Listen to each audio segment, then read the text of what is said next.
Good evening. Welcome to South Asia Newsline. I'm Lipakshi Khurana. Here are the top stories we're tracking for you on Wednesday, the 26th of November. SAARC summit stalled after Pakistan objects to 3 proposals made by India. Militants kill 4 polio workers in Pakistan's southwest Balochistan. And India pays homage to victims of Mumbai attacks on 6th anniversary.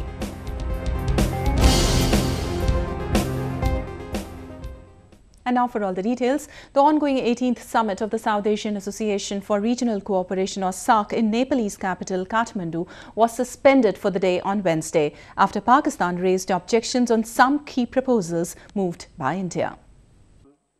Barely hours after Indian Prime Minister Narendra Modi called for greater cooperation and connectivity between the 8 South Asian countries, the summit was stalled by Pakistan.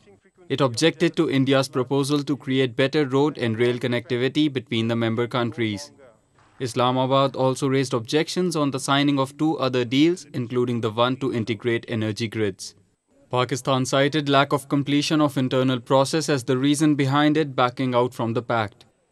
Indian Foreign Ministry said no countries had raised any kind of objection on the agreement while it was being discussed at various stages earlier. Following Pakistan's move, the ministry also confirmed that Indian Prime Minister Narendra Modi will not be meeting his Pakistani counterpart Nawaz Sharif. The Indian Premier met most of his counterparts in Kathmandu on Wednesday. Addressing the gathering for the first time earlier in the day, Modi had called for increasing connectivity and people-to-people engagement within the member nations.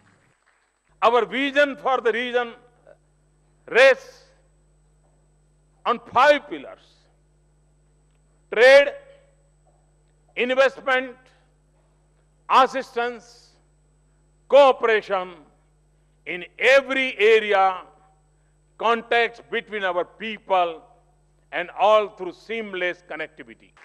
The Indian Prime Minister's proposal was supported by Nepal, Bangladesh and Sri Lanka. India had on Tuesday announced the opening up of a road link connecting New Delhi and Kathmandu as part of his proposal. Prime Minister Modi also announced a 5-year business visa for the member countries. India will now give business visa for 3 to 5 years for SAARC countries. Let us make it even easier for our businesses through a SAARC business traveler card. Pakistan's objections on clearing the key proposals also comes after India opposed Islamabad's move to grant membership to China, which has an observer status in the SAARC. Islamabad has been for some years making unsuccessful proposal for the entry of its only ally in South Asia into the SAARC rankings. The SAARC currently comprises of 8 South Asian nations: Afghanistan, Bangladesh, Bhutan, India, Maldives, Nepal, Pakistan and Sri Lanka. At least 4 polio workers, including 3 women, were killed in Pakistan's restive southwest Balochistan on Wednesday. The attack happened on the outskirts of provincial capital Quetta when the workers were assaulted by 2 unidentified gunmen while they were on their way to a health center. The latest violence comes days after the Balochistan government launched a vaccination campaign in 11 districts. Attacks on polio workers are common in Pakistan in the light of a ban imposed by militants on the vaccination drive, as they call it, a Western plot to sterilize Muslims. India's northern Jammu and Kashmir registered a record voter turnout in the elections held on Tuesday, its highest in 25 years. Some attribute the swing to Prime Minister Narendra Modi's leadership, who led the campaign for his party in the province. A report. Beating the Himalayan cold, the serpentine queue of voters warmed up several polling booths across Jammu and Kashmir in its first phase of assembly elections on Tuesday.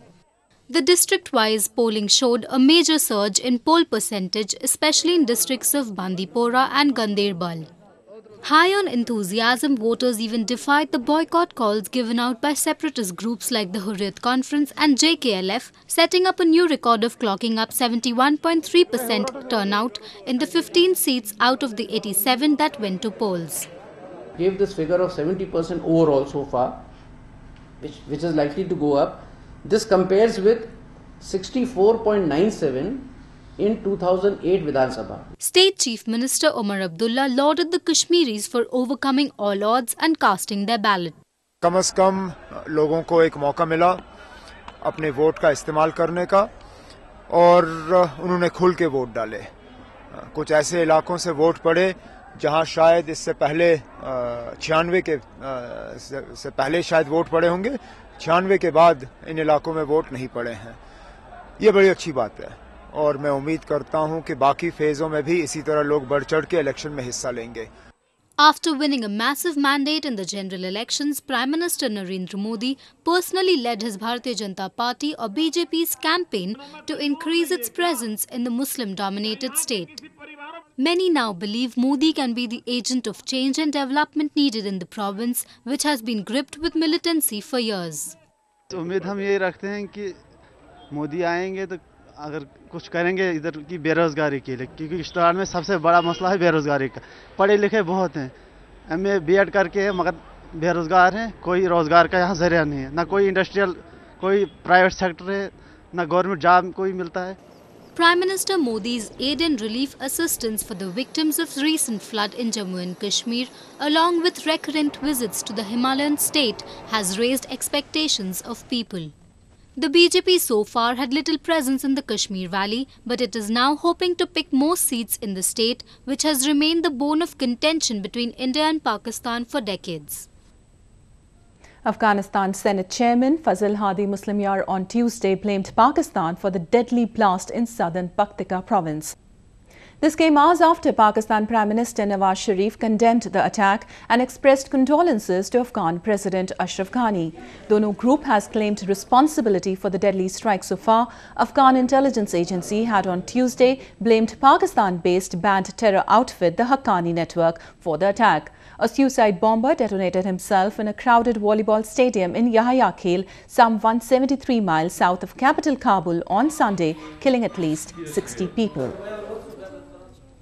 Radical Tamil organizations in India's southern state of Tamil Nadu celebrated the 60th birth anniversary of Velupillai Prabhakaran, the slain chief of Liberation Tigers of Tamil Eelam or LTTE, on Wednesday. The militant chief was killed by Sri Lankan army in 2009. Hundreds in southern Tamil Nadu turned up to celebrate the 60th birthday of Prabhakaran. In provincial capital Chennai, while some cut cakes, others distributed meals to mark the day. Similar events were held in Coimbatore as well to pay homage to the slain militant chief. People burst crackers and put up huge posters of Prabhakaran as part of the day. Political parties across the spectrum, however, criticized the celebration. Former Law Minister Ashwani Kumar said the celebrations were unfortunate. Well, it is very unfortunate that in India someone is celebrating the birthday of Prabhakaran, who is known to have worked for the disintegration of the country and who is known to be a protagonist of terrorism in the pursuit of political goals. I think the nation as a whole must take a forthright stand. This is clearly an unacceptable activity in the country. Even Tamil political parties said they reject any such celebrations. I told you, we are not a party who supports the banned organization in the country. Prabhakaran, who led the LTT from its inception in the 1970s, fought for the creation of a separate homeland for the linguistic Tamil minority inside Sri Lanka. He, along with many top leaders of the group, was killed in 2009 after fighting a 3-decade-long civil war. According to UN and other rights organizations, nearly 40,000 Tamil civilians were killed in the final phase of the war, for which Colombo is currently facing a UN-monitored international probe. The Bangladesh Supreme Court has said that convicted war criminals and the government can seek a review on their judgment. The court ruling comes in response to a petition filed by a war crimes convict, Kader Mullah, who was executed last year. Both convicts and the prosecution can file an appeal in 15 days since receiving the certified copy of the judgment, the Supreme Court said on Tuesday. The ruling comes at a time when there was a prevailing confusion among the legal fraternity in Bangladesh regarding the review petition. Lawyers of Muhammad Kamruzaman, whose death penalty was upheld by the Apex Court earlier this month, had said they would file for an assessment. The prosecutors in the International War Crimes Tribunal had claimed that there was no such provision in the Bangladesh constitution. The convicted war criminals also have the option of seeking presidential clemency if the top court refuses to commute their sentence. Bangladesh Law Minister Anisul Haq had recently said that the Awami League government was mooting an amendment to the constitution rejecting presidential clemency for convicted war criminals. India paid homage to the victims of the 2008 Mumbai attacks on Wednesday. 6 years on, India continues to battle terrorism and militancy from across the border. A report. India's western Mumbai continues to bear the brunt of the dastardly attacks, one of the biggest the country ever saw. 6 years later, the city might be back on tracks, but the scars of the terror strike continue to hog the memories of its survivors. Recounting the horror of the attacks, which sent shockwaves across the world, many said it would remain a nightmare for life. ये दिन जो आता है ना 26/11 का, तो हमारे आँख के सामने ही आ जाता है पूरा वो अंधेरा, जो अंधेरा कर दिया था पूरा माहौल, और जो फायरिंग की आवाज पूरे कान में और आँख के सामने ही है. Armed with minute details of the teeming metropolis, 10 terrorists landed on the city shores on the same day in 2008 and went on a rampage in its different locations. 166 people, including 6 Americans, were killed in the 60-hour siege that targeted 2 plush city hotel, a Jewish center, a rail terminus and a popular eatery. Mumbaikars lit candles at the gateway of India to commemorate those who lost their lives in the ghastly attacks on Wednesday. Residents said they will stand united against any such strike. लोग सबको बता देना चाहते हैं कि हम किसी भी हमले के लिए हो या किसी भी आने वाले टकराव के लिए हम लोग एकदम डट के तैयार हैं. Indian Prime Minister Narendra Modi, in his SAARC summit address in Nepal on Wednesday, referred to the 26/11 attacks and said it was a war against combating terrorism. Today, as we remember the horror of the terror attack in Mumbai in 2008, we feel the endless pain of loss of lives. Let us work together to fulfill the pledge we have taken to combat terrorism and transnational crimes. Based on intelligence intercepts, India blamed Pakistan-based Lashkar-e-Toiba and some elements of Pakistan's secret services for planning and execution of the attacks.